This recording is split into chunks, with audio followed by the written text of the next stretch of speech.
Di sebuah desa terpencil, terdapat sebuah rumah tua yang telah ditinggalkan selama bertahun-tahun. Masyarakat setempat selalu memperingatkan anak-anak untuk tidak mendekati rumah itu, karena rumor tentang roh jahat yang menghuni di dalamnya. Suatu malam, sekelompok remaja yang penasaran, Dika, Vira, Rudy, dan Nia, memutuskan untuk menjelajahi rumah itu.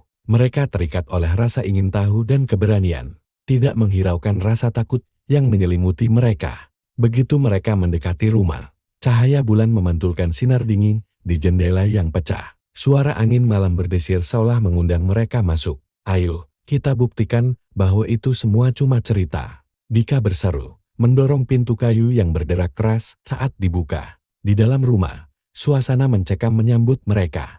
Debu menutupi lantai dan jaring laba-laba menggantung di setiap sudut. Dinding-dinding dipenuhi lukisan tua yang tampak mengawasi mereka. Ketika mereka menyusuri lorong sempit, suara langkah kaki mereka terasa teredam. Hanya detak jantung yang terdengar, semakin cepat seiring dengan meningkatnya ketegangan. Vira tiba-tiba merasakan sesuatu bergerak di sudut matanya. Dia berbalik, tetapi hanya melihat bayangan hitam yang cepat menghilang. Kau lihat itu? Tanyanya dengan suara bergetar. Seperti ada yang mengawasi kita. Itu hanya imajinasimu, Rudy menjawab, meski suaranya terdengar ragu. Ketakutan mulai menyebar di antara mereka. Mereka melanjutkan perjalanan ke ruang tamu yang lebih besar. Di tengah ruangan, terdapat sebuah kursi tua, seolah menunggu seseorang untuk duduk. Dika mendekati kursi itu dan merasakannya. Ini masih hangat, ujarnya heran. Sepertinya baru saja ada yang duduk di sini. Mencoba mengabaikan perasaan aneh, mereka mulai membicarakan legenda rumah tersebut. Menurut cerita, pemilik rumah ini adalah seorang wanita yang dibunuh suaminya dalam keadaan marah. Sejak saat itu, arwahnya berkeliaran di rumah, mencari balas dendam kepada siapapun yang berani masuk. Hawa dingin menyelimuti mereka saat mendengarkan kisah itu. Tiba-tiba, terdengar suara ketukan dari arah lantai atas. Suara itu menggema, mengundang rasa takut yang mendalam. Apa itu? Tanya Nia, menggenggam tangan Vira. Mungkin hanya tikus. Dika mencoba menenangkan mereka. Meskipun ketakutan menyergapnya, namun rasa penasaran mengalahkan ketakutan mereka. Mereka memutuskan untuk naik ke lantai atas, mencari sumber suara tersebut. Tangga kayu berderak di bawah kaki mereka. Setiap langkah terasa berat, seolah ada yang menarik mereka kembali. Di atas, lorong dipenuhi lukisan yang lebih menyeramkan, seolah-olah mata-mata dari masa lalu mengawasi setiap gerakan mereka. Di ujung lorong, mereka melihat sebuah pintu yang sedikit terbuka. Lampu senter, Dika menerangi ruangan di balik pintu, dan bayangan samar tampak bergerak.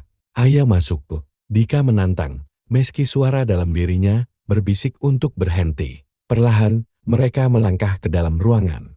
Ruangan itu penuh barang-barang lama, dan di tengahnya, sebuah cermin besar yang kotor mencuri perhatian mereka. Cermin itu seolah bergetar, menampakkan sosok wanita dengan wajah marah. Dia datang. Trek Vira. Dan mereka semua mundur. Sosok itu seolah ingin keluar dari cermin, mengulurkan tangan ke arah mereka. Kengerian merambat di antara mereka. Tanpa berpikir panjang, mereka berlari keluar dari ruangan, menuruni tangga dengan cepat. Kita harus keluar dari sini, teriak Nia, hampir terjatuh. Mereka merasa terjebak dalam kegelapan yang semakin menghimpit. Saat mencapai pintu depan, Dika meraih gagang pintu. Namun, pintu itu tak mau terbuka. Tolong, buka pintunya, teriaknya panik. Di belakang mereka, suara tawa menyeramkan terdengar, membuat jantung mereka berdegup kencang. Dia tidak akan membiarkan kita pergi, Rudy berteriak. Dalam keputusasaan, Dika memukul pintu dengan keras. Tiba-tiba, pintu itu terbuka, dan mereka melesat keluar, melupakan semua rasa takut. Begitu berada di luar, mereka berhenti dan berbalik melihat rumah tua itu.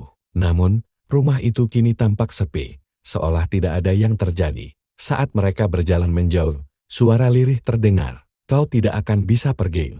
Suara itu menggetarkan jiwa mereka. Dengan napas yang tersengal-sengal, mereka berlari pulang, menyadari bahwa malam itu, pengalaman mereka akan membekas selamanya. Mereka tahu, bayangan di balik jendela akan selalu mengintai, menunggu waktu yang tepat untuk kembali.